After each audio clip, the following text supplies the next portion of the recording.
Bonjour Aimé, bonjour à tous les téléspectateurs de Cam10 TV. C'est avec le même plaisir que je vous retrouve ici en direct de Chicago.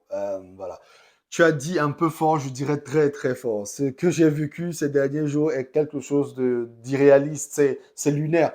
Euh, on a quoi, 7 heures de décalage horaire avec Yaoundé. Je me suis réveillé ce jour et puis mon téléphone était plein de messages, d'appels, de...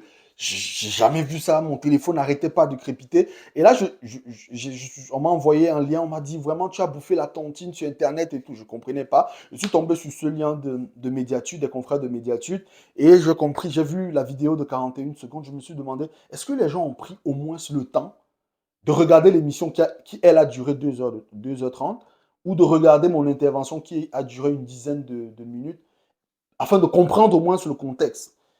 Et c'est assez dommage, c'est assez dommage. Il faut dire que ça a été une pluie, un océan d'insultes de tout genre. J'ai jamais vu ça. C'était juste incroyable. Mais au-delà de tout, quand même, il faut retenir toujours, euh, au-delà de tout, la bonne chose quand même, c'est que ça, au moins, ça permet aux Camerounais de se rendre compte à quel point, enfin, aux uns aux autres de se rendre compte à quel point les Camerounais aiment Rigobert Song et apprécient véritablement son projet au sein des Lions Indomptables et justement veulent justement le voir aller plus loin dans sa carrière et ça fait vraiment plaisir. Moi, de mon côté, honnêtement, en tant que spécialiste du marketing, je ne vais pas bouder mon plaisir. Vous me connaissez trop bien pour savoir que j'ai traversé des crises beaucoup plus complexes. Donc, je ne vais pas vraiment bouder mon plaisir parce qu'ici aux États-Unis, on a un principe en marketing où on dit bad buzz, good buzz, buzz anyway. C'est-à-dire que quelle que soit la fulgurance, il faut toujours trouver en cela le moyen justement de pouvoir tirer son épingle du jeu. Et voilà, je me suis rendu compte en quoi, en quelques jours, ma page Facebook est passée de 7 000 à 12 000 followers. Donc voilà, je ne vais pas cracher dessus. D'ailleurs, il y a beaucoup, j'ai reçu des centaines de messages dans mon inbox de personnes qui m'ont dit, on a découvert ta page justement, on t'a découvert grâce à cette sortie-là, mais on apprécie vraiment ce que tu produis comme contenu. C'est du contenu vraiment didactique et ça permet d'éveiller les consciences et davantage de cultiver et d'informer les gens sur ce domaine qui est plus ou moins méconnu, d'ailleurs très méconnu même au Cameroun, parce qu'il y a très peu d'écoles aujourd'hui qui enseignent l'administration, le management du sport. Et c'est pour ça que ça va vraiment dans tous les sens, surtout autour. Et c'est peut-être ça. Donc, moi, ce que je vais te demander, c'est quelques minutes pour pouvoir édifier. Parce que moi, je suis un pédagogue, je suis enseignant d'université. Le plus important, chaque fois que je prends la parole en public, c'est qu'au terme de ma prise de parole, que tout le monde qui m'a écouté ait au moins appris une chose qui puisse accroître son savoir ou améliorer sa culture générale. Et donc, j'ai besoin de quelques minutes juste. Je sais qu'on couvre vraiment sur le temps. Alors, ce que je vais pouvoir dire, c'est que le premier constat que je fais, c'est que beaucoup de personnes découvrent l'administration du sport et même du football depuis l'arrivée de Samuel Eto'o à l'Africa Foot et je ne les blâme pas. Ce n'est pas une discipline qui est vraiment valorisée au Cameroun. Je ne les blâme pas. Et je comprends. Honnêtement, de mémoire, c'est-à-dire depuis presque une quinzaine d'années que je suis dans ce milieu, je ne me souviens pas qu'on ait déjà eu un débat vraiment assez appuyé avec autant de buzz sur le fait ou non si un ancien footballeur professionnel dispose de diplôme.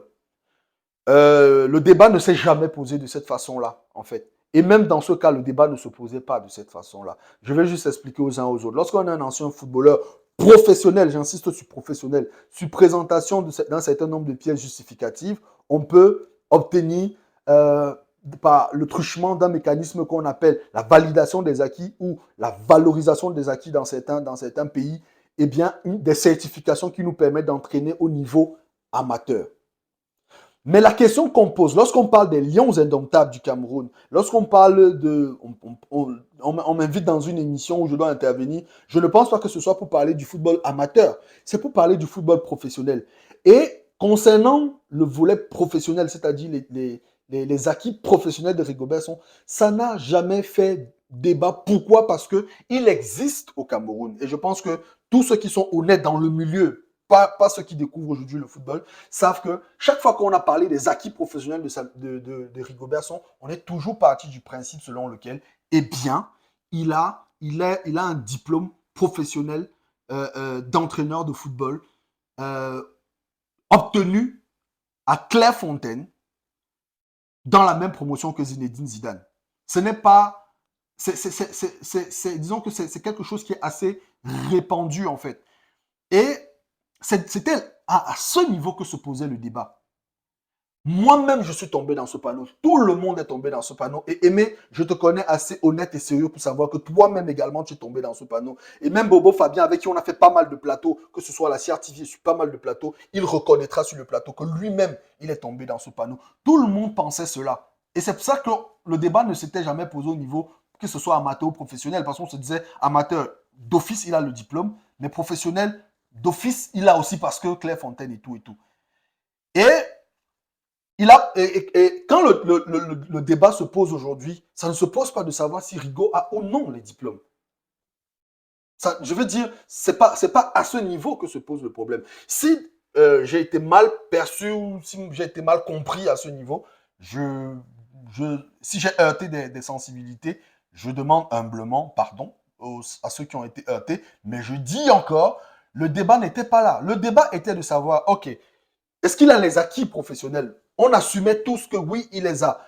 Et ce n'est pas que moi. J'ai fait des interventions avant où je ne tarissais pas d'éloges à ce niveau-là. Et il faut dire une chose. 99% des articles que vous allez rencontrer, je vous invite à faire des recherches, 99% des articles qui vont parler de la carrière d'entraîneur de Rigobert sont sur Internet, parlent de Claire Fontaine et de la promotion de Zinedine Zidane. Ouais.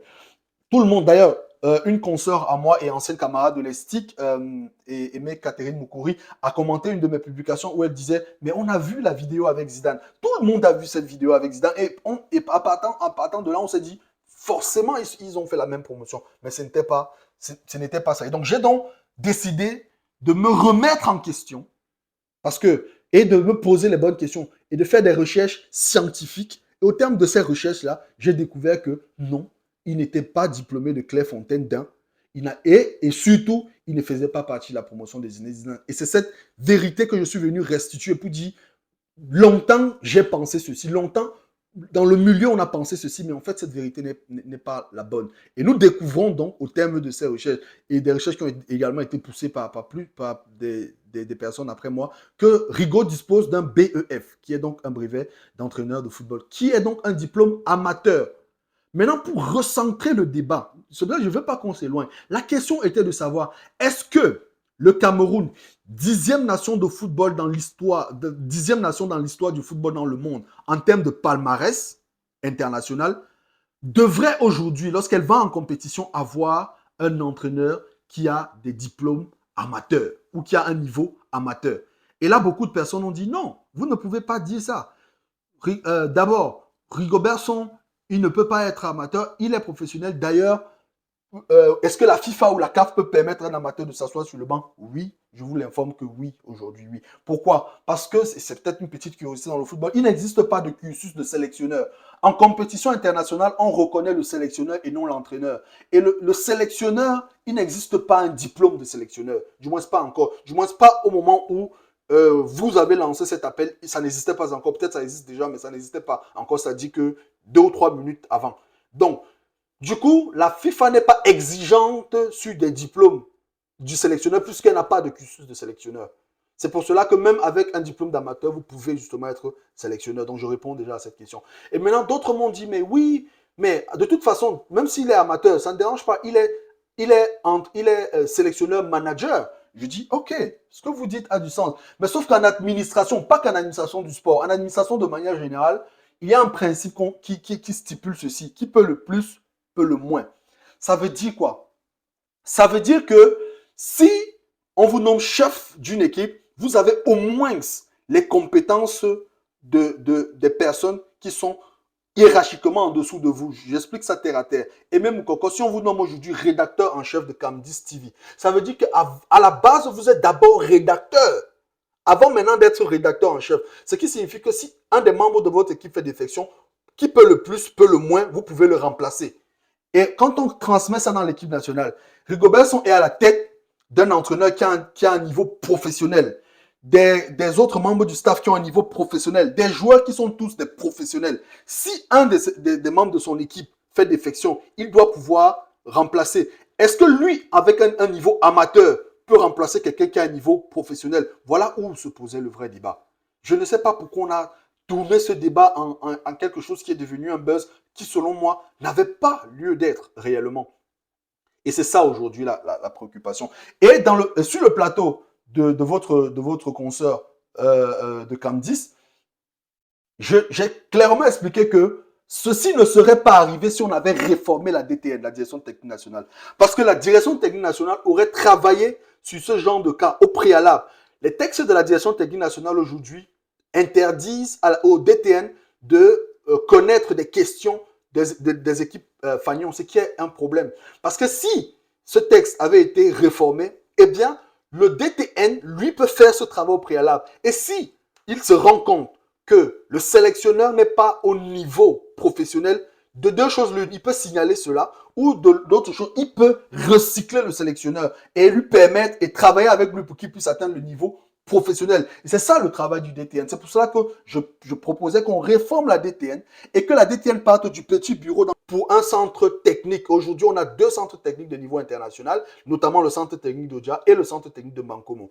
Et je disais que au directeur technique, on doit associer un collège de sommités d'entraîneurs, comme Casimir Mangué qui est sur le plateau, comme Jean-Paul Arcono, et même certains entraîneurs qui ne sont pas forcément camerounais, mais qui sont camerounais dans l'âme, comme Claude Leroy, comme Pierre Lechantre, et bien plus, pour repenser notre DTN et c'est la DTN qui va penser la philosophie et le profil des entraîneurs de toutes les sélections et qui va accompagner la FECAFOOT dans ce processus et permettre justement d'éviter que ce type de cas se reproduise.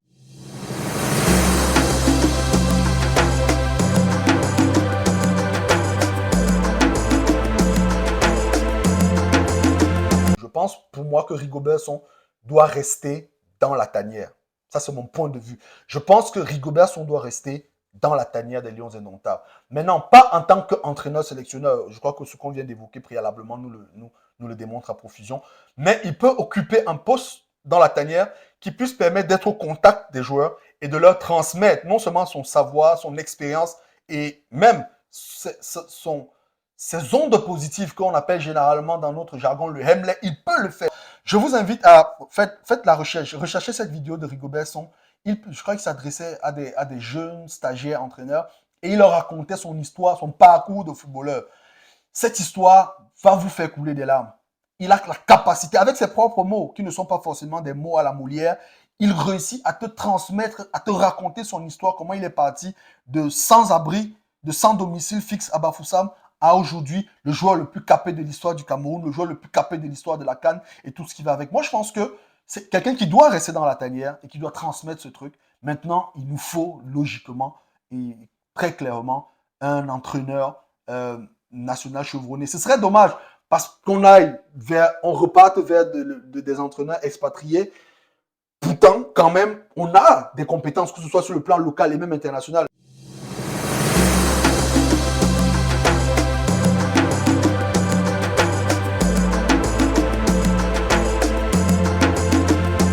Oui, Aimé. Alors, je pense que il faudrait, en attendant peut-être que des solutions un peu plus pérennes, comme la réforme de la DTN puisse se produire, il faut tout au moins qu'on ait un staff technique compétent, professionnel, parce que ça choque.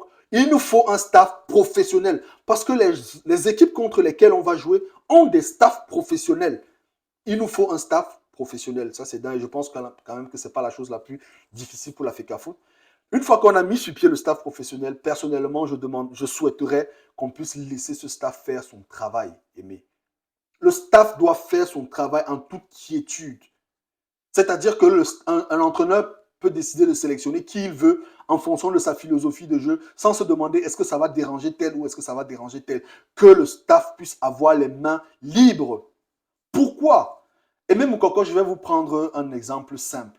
Vous êtes aujourd'hui journaliste à Candice. Imaginez un seul instant que chaque fois que vous voulez rédiger votre papier pour le journal de 20 heures, votre patron est derrière vous.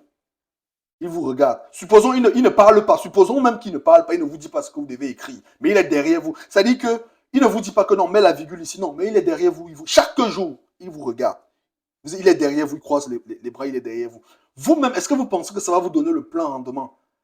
Quand on transpose ça dans l'équipe nationale, si le patron de l'administration de la FECAFOOT est dans les vestiaires, est à l'entraînement, est à la séance d'analyse vidéo, est ceci, même s'il ne dit rien, même s'il ne contribue pas et qu'il ne parle pas, sa présence est difficilement...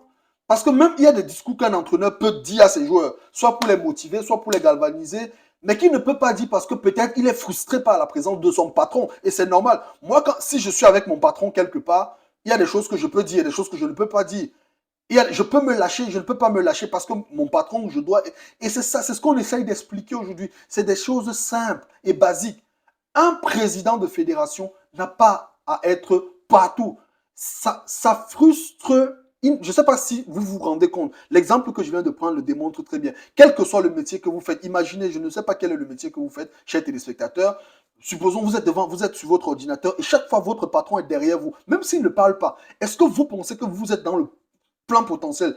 C'est ce qui s'est passé pendant la CAN. C'est ce qui s'est passé pendant la Coupe du Monde. Et c'est ce qui ne devrait pas se passer pendant les éliminatoires de la Coupe du Monde. Qu'on choisisse un staff compétent et qu'on laisse le staff travailler en toute quiétude. Je sais que ça va me valoir encore beaucoup d'insultes, mais ça ne me dérange pas. Honnêtement, ça ne me perturbe pas tant que ça. Pourquoi? Parce que je me dis, on doit pouvoir aider Samuel Eto'o à s'aider et surtout à aider le football camerounais. Moi, personnellement, j'aurai 31 ans demain, le 8 février. Et honnêtement, dans mon domaine, dans l'administration du football, dans la gouvernance internationale du football, je peux me dire que j'ai réalisé tous mes rêves de gosse. J'ai travaillé à la CAF, j'ai organisé le championnat professionnel dans mon pays, j'ai travaillé pour les plus grands clubs professionnels de mon pays, j'ai travaillé pour l'un des plus grands clubs professionnels d'Afrique, j'ai travaillé, j'ai organisé la CAN dans mon pays, j'ai enseigné dans les plus grandes écoles du Cameroun et ailleurs. Aujourd'hui, je suis sur pas mal de projets avec la Fédération américaine de football et la CONCACAF pour l'organisation de la plus grande Coupe du monde de l'histoire de l'humanité qui aura lieu dans quelques années ou dans quelques mois, je dirais même. Je peux me dire que j'ai réalisé tous mes rêves de gosse dans mon domaine. Mais je suis Camerounais et j'aime le football camerounais. C'est pas parce que je vais me dire, oh non, j'ai réalisé mes rêves et je ne dois pas contribuer au développement du football dans mon pays. Même si ça ne va pas plaire à tout le monde, au moins que ça puisse permettre, que ma petite contribution puisse permettre. Je me dis que si j'ai pu travailler dans toutes ces structures, dans toutes ces organisations, dans tous ces événements, au moins ça veut dire qu'il y avait au moins une personne qui avait jugé que ce que je dis tient la route.